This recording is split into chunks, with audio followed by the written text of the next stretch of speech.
Hey everyone, Robert here, author of Expansion Mastery, the practical guide to living a fully engaged life. Are you ready to start living life to the fullest? Are you ready and willing to transform yourself and your life from ordinary to extraordinary? Let's get started, my friends. Welcome to the Fully Engaged Life.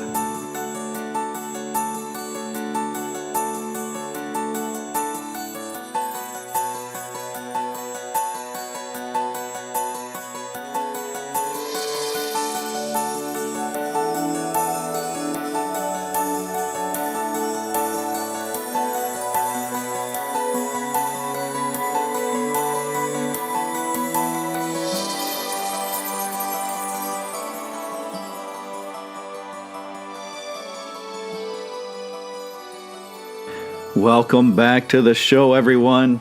This is going to be an awesome show. This is a topic I really enjoy to discuss. So I get asked this question quite a bit.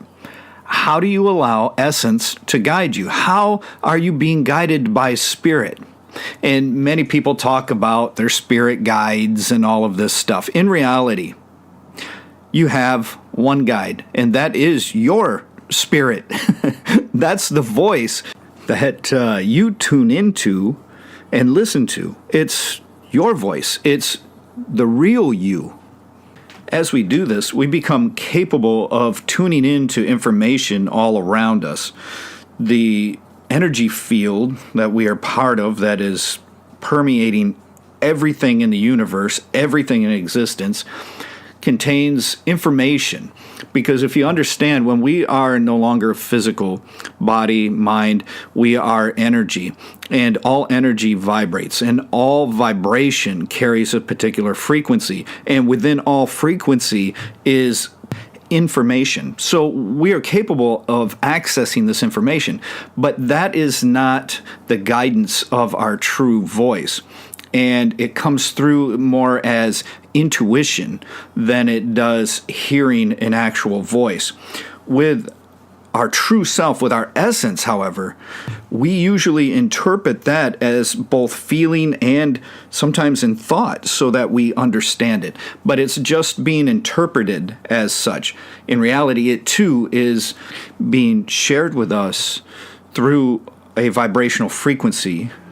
When you're living a fully engaged life, you are allowing your essence to guide you through life. But how do you reach the point where that's happening? What can you do to attain this ability? Well, we're going to cover that. But first, I would like to offer a simple definition of the term essence here, just for the sake of clarity. Essence is the opposite of ego. Essence is your true self, whereas ego is your false self. A very simple concept that so many people, even so-called spiritual gurus, fail to grasp. Essence could be spirit, soul, higher self, so on and so forth, depending upon the system. There are all kinds of different words to describe it. However, the best way I can describe essence is that it is you, the real you, that is in non-physical, non-mental form. It is you in your true state of pure conscious awareness, vibrating energy. That is essence. It is eternal, and it is divine, and it is always connected to Source. The reality of it is that your essence has never been separated from Source. It is part of Source right now. Any notion of separateness is an illusion created by the mind. So how is it that you can reach the point of having your essence guide you? Well, first, you develop authentic mindfulness through the formal practices, and I've been sharing so many of those practices with you to get you started. I've given you dozens of things to do. When I work with personal students and clients, I take them step by step through actual formal, authentic practices that allow mindfulness to be developed through an unfolding sequential process. that has existed in one form or another for thousands of years. Then, once you have attained this idea of true authentic mindfulness, you then begin engaging in meditative practices. And then, once you've laid the solid foundation through your meditative practices, you engage in actual meditation itself. Meditation is what leads you beyond the body, and most importantly, beyond the mind. It is there that you reestablish a deep, intimate connection with your essence. Remember, where there is ego, there is the absence of essence. This means if you are still of mind, you are of ego, and therefore not of essence. Generally, the practices reveal to you that you are not your physical body. This begins in the practices of mindfulness. You realize that the body is not the actual you. It is a body. It's not even really your body, it's a body. Think about it. If you should lose a limb for whatever reason, do you lack being you?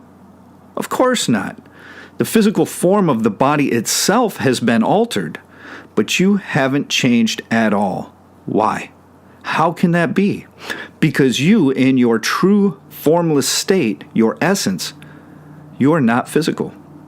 That has nothing to do with the physical body or physical reality. Then, as you continue with the spiritual and meditative practices, you experience the realization that you are not your mind.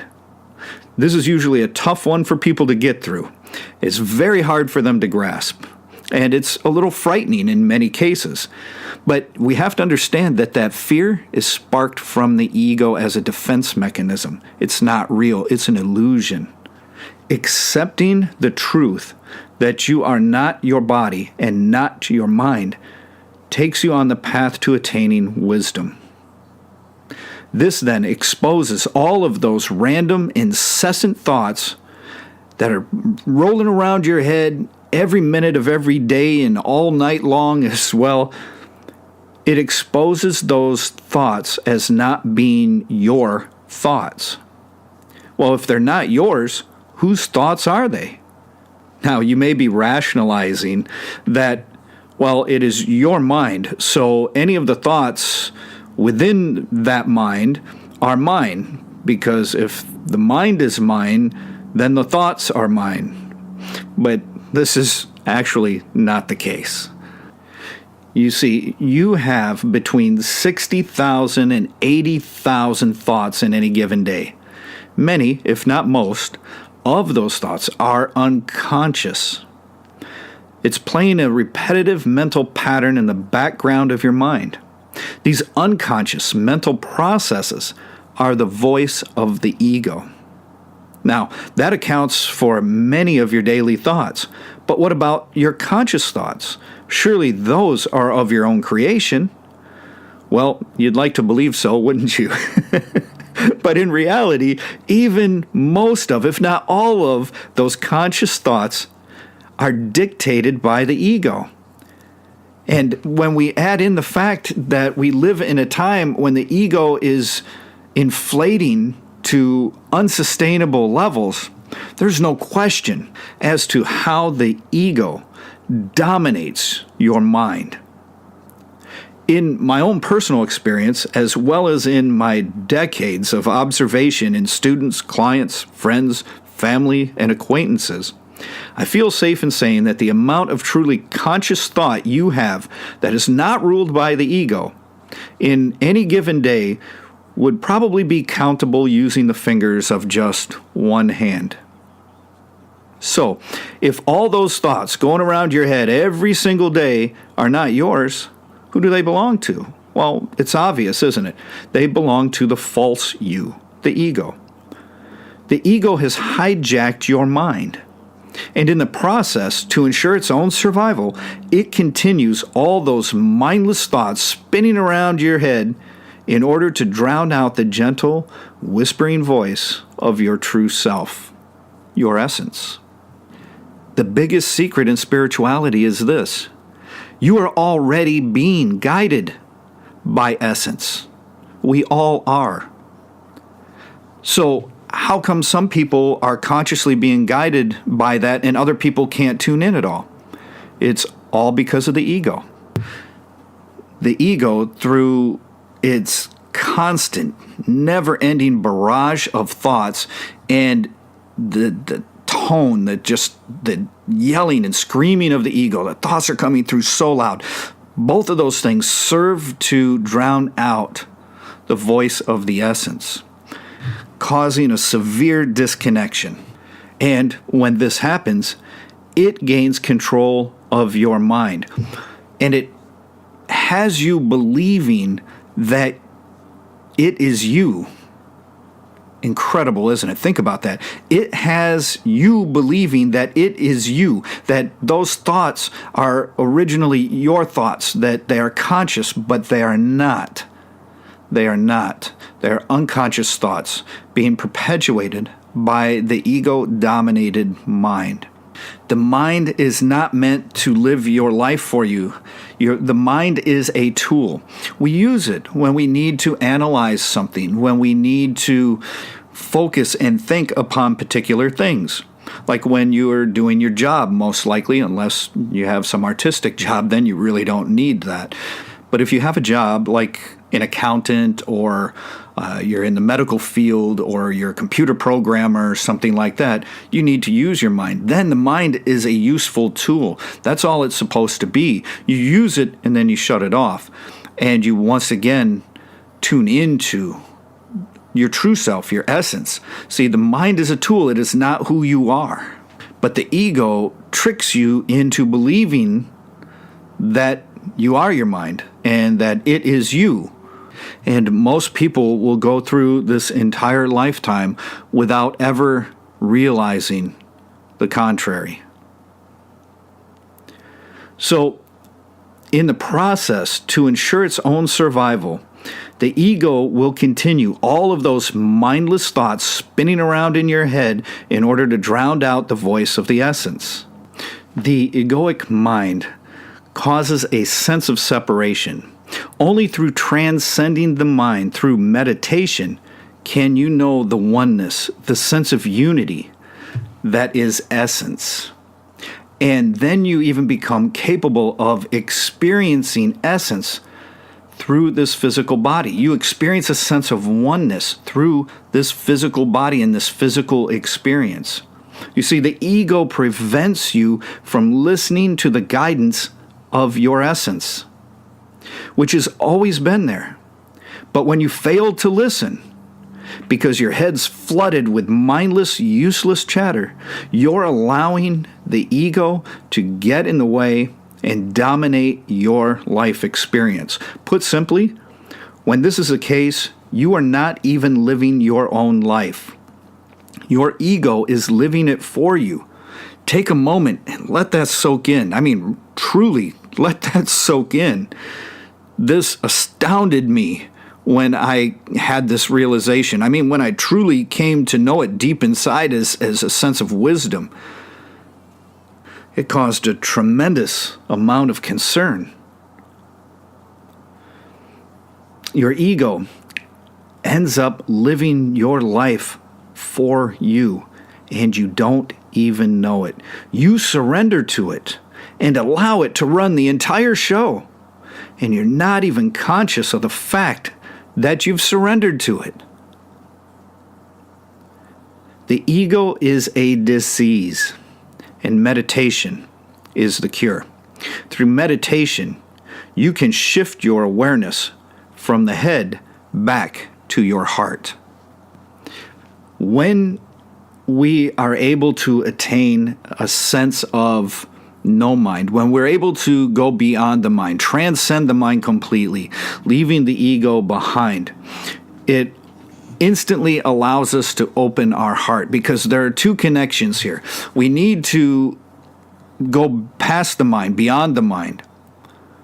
And in order to connect to our true essence, we have to open our heart. So meditation serves to help you once again freely open your heart center. And the heart center has been called the seat of the soul, such as in the title of Gary Zukav's best-selling book, right? It was a great book. Came out quite a while ago. It's the seat of the soul. The heart is our way to connect to our essence. So we have to drop our awareness from our head down into our heart, okay? That is one of the things that happens when you start to attain no mind. When you're no longer locked in your head from the ego and you go beyond the mind itself, your awareness has a tendency to drop back down to the heart. When you allow the ego to dissolve and transcend the mind itself, you leave the head as the seat of your awareness and you return to the heart as the seat of your true self. When you reestablish this connection to essence, your heart opens fully and the soul or essence touches the physical world. When your heart is fully open, your vibrational frequency is soaring high and you are bathed in the frequency of love, appreciation, and joy. When this is the case, even your physical body is guided by essence, and you're able to live a truly spiritual experience, what is known as living a fully engaged life. It is meditation that allows you to let the ego die as it dissolves away and revealing to you, once again, your true self, your essence. It is only through the space of no mind that you're able to begin strengthening the connection to your essence. This gives you the ability to listen to the soothing voice of your true self, your essence. And when you're tuned into that voice, when you allow it to speak instead of that blaring voice of the screaming ego, your essence is once again capable of guiding you through life. It's then that you reaffirm your purpose, your passion, and your reason for having this particular adventure of expansion in the first place. Can you fathom walking through life with that type of clarity? That type of clarity of knowing? That's wisdom. You know those things. You know why you're here. You know what your purpose is. You're so in tune to your passion. See, that is wisdom. And wisdom comes from the voice of your essence. It is through the ever unfolding spiritual process that you attain the ability to be guided by essence. It seems to be the only way. This leads you to understand that first you need to achieve mindfulness. Then you need to engage meditative practices, very specific meditative practices that are capable of supporting the fundamentals necessary for success in the challenging practice of authentic meditation. It's so easy to be distracted by all the fake, fluffy, New Age spirituality that's out there that makes you feel good in a moment or feel good for a weekend. You get all pumped up, but then you're quickly deflated. It's not taking you anywhere real. This is what we have to understand. We need to look at the practices that are real, that are capable of helping us build the foundation necessary to succeed in meditation. Meditation itself is not an easy thing. Can you right now just drop everything of the mind? Can you attain complete silence? Can you attain complete and utter stillness? Can you become still of being? If not, then meditation is going to be incredibly challenging for you because that is meditation. That is the process necessary to tune into your essence, to be guided by essence, by spirit. And as I was saying in the previous podcast, there are three things that we should try and avoid through spiritual practices of any type, any system, anything at all. And those three things are dogma, drugs, and drama. And as you can see with the process that I've laid out for you here, there's no reason for dogma. It doesn't enter into the authentic practices.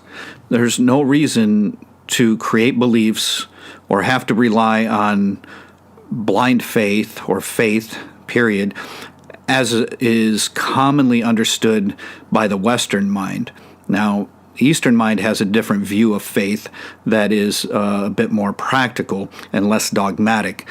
But dogma doesn't enter into this, nor do drugs. Can you see how difficult it's going to be to go beyond the mind, to transcend the mind, when you are altering your mind chemically? When this happens, the mind is no longer a tool that you're in control of. And it's going to go into some automatic mode and create some delusional trip for you. This is going to lock you deeper in the delusion. It's going to negatively impact your mind in ways that you may not be able to come back from. And if you can, then you have to correct all of that stuff just to get to a neutral space where you can start again. As I have stated in my book, Expansion Mastery, The Practical Guide to Living a Fully Engaged Life, you have all the equipment you need to meditate, to engage in the practices, to attain mindfulness, everything. You have everything you need already. You don't need a bunch of outside external trappings. You don't need to follow any dogma, and you don't need to chemically alter your brain in order to attain awakening, to live a fully engaged life. Indeed, just the contrary. All you need is the ability to breathe and to learn how to use the mind as a tool until we go beyond it. When we're finished using the tool, we put it back in the box, right? We don't carry it with us every minute of every day. The mind is the same way. So if you have the breath, you have the mind, you have the body, you know you already have the essence. We just got to get back to it. You have everything you need. That's all you need. There is nothing else. I'd also like to share with you one of the beautiful byproducts, if you will, of being in essence. What I mean by being in essence is when you are tuned in to essence. That is when you are actually in essence. So one of the incredible byproducts of this state of being is that you find yourself deeply inspired. When you're of mind and ego, you are left uninspired. This is why self-help motivation is a multi-billion-dollar industry. In truth, none of it can actually offer you a lasting solution as long as you are still of ego. Because the ego will pull you back into the same old familiar mental patterns and low vibration frequency that it is created for you. You know this best as your comfort zone. Inspiration is the result of being deeply connected to essence, because your essence holds your inspiration within your purpose.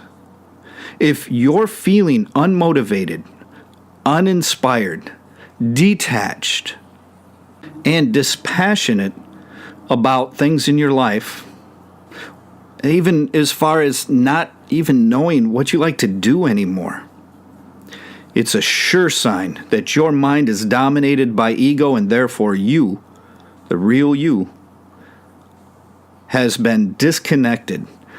You are disconnected from your essence. Inspiration is a sure sign of being in tune with essence. So go through the process. Meditate. Reconnect to your true self, to your essence, and get inspired. This inspiration will help you in living a fully engaged life. If I can do it, you can do it. It's possible to attain in this lifetime. It comes down to simply this: how bad do you want it? How badly do you want to experience this connection to your essence and to live an incredible, fully engaged life guided by your essence? That's the question. If you want it badly enough, as I did, then you can attain it. You make the necessary effort. And in case you haven't been listening to all of my personal examples that I share, folks, it's worth every effort you have to make, and so much more. Get tuned in, listen, and allow yourself to be guided by, well, yourself, your essence. After all, isn't that the point of spirituality? Please stop by www.expansionmastery.com.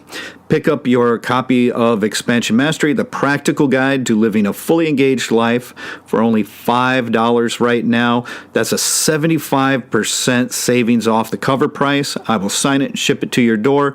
Enter the special discount code Heaven on Earth, and you will get that immediate savings. Check out the other things on there. If you struggle with letting go of all of the external distractions in order to engage in a meditative practice or meditation, then you need the Breath Bridge.